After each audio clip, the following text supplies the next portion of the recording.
I'm not the biggest James Bond fan. Although I love that goofy Eurospy bracket which its initial films directly inspired, the Bond films themselves tend to make me cringe with their overemphasis on brand recognition, gratuitous sleaze, and generally unambitious cinematic imagination. Over 5 decades now, with budgets the likes of which most Hollywood action films, or film productions in general, could never hope to receive. And what does the Bond series have to show for it? Hey, look how expensive these iconic cliches look now. How cool. Yeah, I'm not the biggest fan. Actually, even though I was just critiquing them for what they are, it is more accurate for me to state that I'm more disappointed with what they are not. With a very small number of exceptions, which I will name, I find the Bond series to be uncreative, unimpressionable action extravaganzas, and works which, in my opinion, never rank among the best action/thrillers of their respective decades. Given how much money gets thrown into these productions, that is frankly embarrassing. Now, when I say I'm not a fan of most of the Bond pictures, this isn't to say that I dislike these films in question.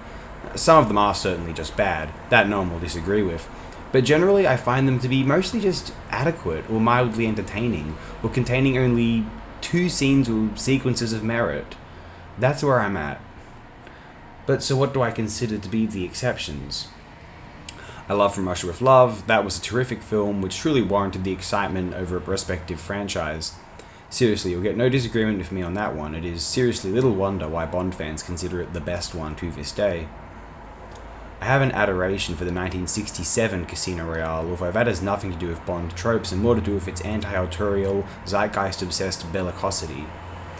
That film is an uncanny masterpiece, although let's not discuss that particular Casino Royale today. Instead, we will discuss the third and most recent Bond film which I find myself admiring. I am yet to view No Time to Die.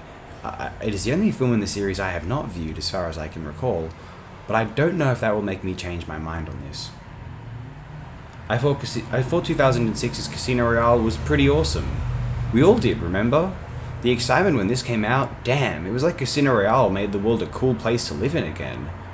Wow, if these are the kind of films that mainstream circuits are releasing, and Bond is as mainstream as it gets, right? Then we as a society are in a magnificent place. Ah, classic 2000s optimism. And then Quantum of Solace was lackluster, Skyfall was pretentious, overwrought, Sam Mendes gastro, as was Spectre, but at least the cinematography was better. But nevertheless, Casino Royale, I watched it again, still a pretty awesome 2000s action film. Given how much complaining was going on at the IMDb forums, remember those, at the time about the dire state of cinema in comparison to the 70s, 80s, 90s, whatever, it seems surprising that a film as cool as this one was released, because surely it would have excited some of these cynics into some vague positivity. I mean, this film is clearly better than bloody GoldenEye in the 90s, and these two shared the same director in Martin Campbell, by the way. I mean, come on. Evidently, this new vision of James Bond was inspired by the, what's called the post-9/11 realism of the Jason Bourne films, or at least that is what is often claimed. I remember the Bourne films being extremely beloved on the IMDb forums at this time. It is surprising that they balanced this with such disdain for the modern at that time. My thoughts on the Bourne trilogy are slightly weird. I cannot overly enjoy or admire the latter 2 films in the trilogy due to their Paul Greengrass indulgence, and I am so happy none of this seeped into Casino Royale, or at least not significantly, although I have been meaning to revisit the first film, The Bourne Identity, for some time now.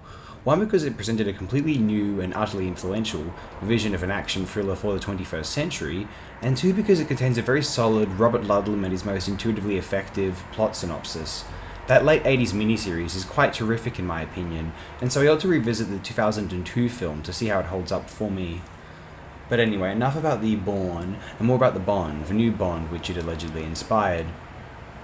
Well, not just yet. You see, like the Bourne Identity source material, Casino Royale benefits from being an adaptation of an author's initial imaginative spark, that which inspired the subsequent best-selling series. Casino Royale, the novel, contains a most effective, interesting, and impressive plot synopsis, possibly the most agreeably so of the entire James Bond pantheon. This assists the film adaptation, with having the best script of the series, likely as not.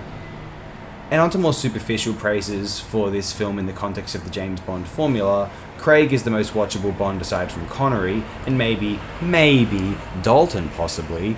Eva Green is absolutely amazing, Mads Mikkelsen is the best Bond villain ever in my view, and the film's action sequences in general are the most forward-thinking and new in the context of the entire Bond series. This is the only Bond film to set new standards for action cinema, period. Well, someone might dispute that, but no, really, like, what do the other films have? And, what with the exceptional parkour chase sequence at the start, the grounded, believable scale, yet still overwhelmingly entertaining of its set pieces in general, say the plane runaway sequence as an example, and then the smart utilization of CGI to simulate that which is capable of practical effects, the collapsing of a building into a body of water, but, we're utilizing CGI to have that sequence be as effective, exciting, and seamless as possible. This is the only Bond film to my mind currently where you could look at it and it's this fantastic manifesto of new kinds of action sequences, not just manifestations of already existing action tropes that we see and we go, oh hey, look, James Bond's doing it, yay. No, this was a new vision of what an action film could be, and it's exciting. I think. I don't know if I'm overhyping that or not. Perhaps I am. I consider this a wholly admirable action film, yet one which didn't inspire the subsequent Bond films to work harder. And if they did work as hard or harder than 2006's Casino Royale did, they certainly weren't smarter. So, not a Bond fan, but Casino Royale 2006, yeah, that film is fucking cool.